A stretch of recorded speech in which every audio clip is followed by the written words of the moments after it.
Hey guys, it's Mythik Max, and today I just want to continue our conversation about the Sengoku deck. So in the last video, we talked about how to get Divine Kami Amaterasu on the field, and again, she's one of the most powerful mythics in the game, and she's basically the win condition for the Sengoku deck.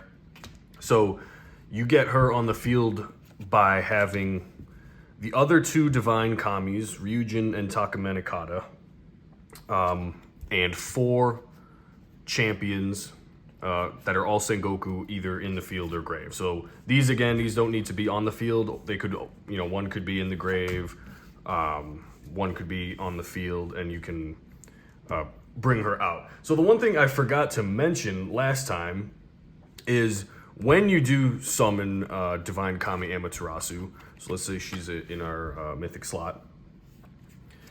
Once we have what we need, which is 4 Sengoku champions and both of these Divine Kamis, right? Again, one could be on the field, doesn't matter, grave or field.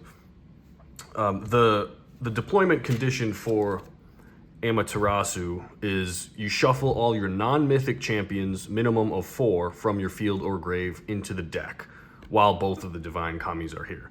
So that means you do not shuffle these two mythics back into the deck. You only shuffle the champions, and then these will stay either on the field or grave. And this is important for a really awesome reason which can protect Amaterasu. So let's say we have both of these, right? One's in the grave, one's in the field.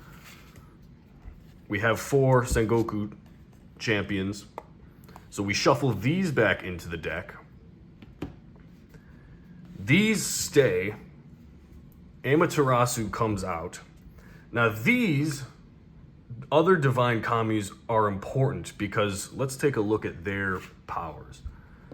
So Takeminakata, when this card is on the field, all of your champions, and remember, mythics count as champions on the field, so this counts for Amaterasu.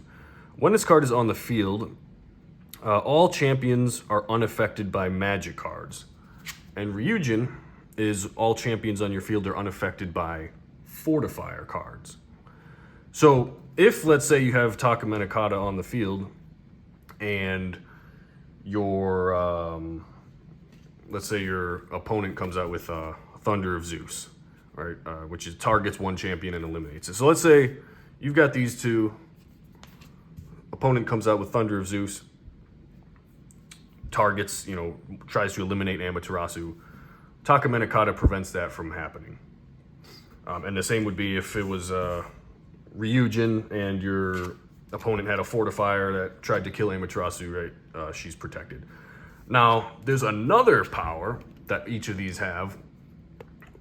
Let's read that. So Takeminakata, which is the magic card protection.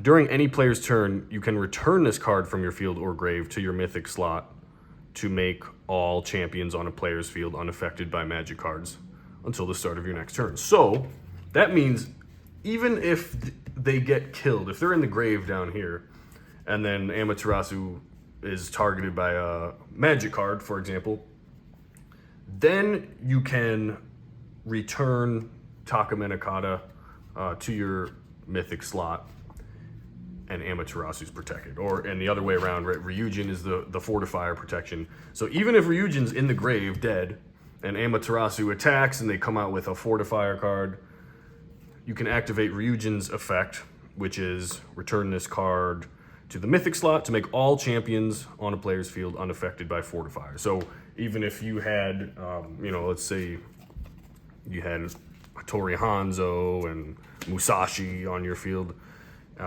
if you're attacking and you have Ryujin, and right, you would automatically have these on the field or grave if you have Amaterasu. So you already have these 2 protections. So let's say you get Amaterasu, you have these other champions, you're attacking, opponent activates a fortifier, Ryujin's in the grave, you can say, hey, I activate Ryujin's power, and all of these cards are protected for the entire rest of the turn, and that's basically a win condition. So I just wanted to add that correction, because in the last video we shuffled these back into the deck. That is not how you deploy Amaterasu. These stay in the grave or on the field, no matter, it doesn't matter. You just need these either in the field or grave to get Amaterasu, but they do not return to the Mythic slot. So not only is Amaterasu attack and defense 15,000 and negates the powers of all other Mythics and cannot be eliminated by Mythics, with these two Kamis, Amaterasu and all your other champions are also protected by any magic or fortifier card. So once you get her out, this is an incredible win condition. There's almost no way to stop her. So anyways, this is just, I wanted to add this. If you guys watched the last video on the Sengoku deck, we talk much more in detail about how to deploy these guys. But once you have these guys in your field or grave, bring out Amaterasu. You need 4 Sengoku champions, and you know she's protected by these cards no matter if they're field or if they got killed. So if you have any questions, please comment or join our Discord, and we can talk a lot more about this deck. But this is a super fun deck once you get to this point, because again, she's essentially unstoppable. So thank you guys for watching, and again, if you have any questions, please feel free to reach out.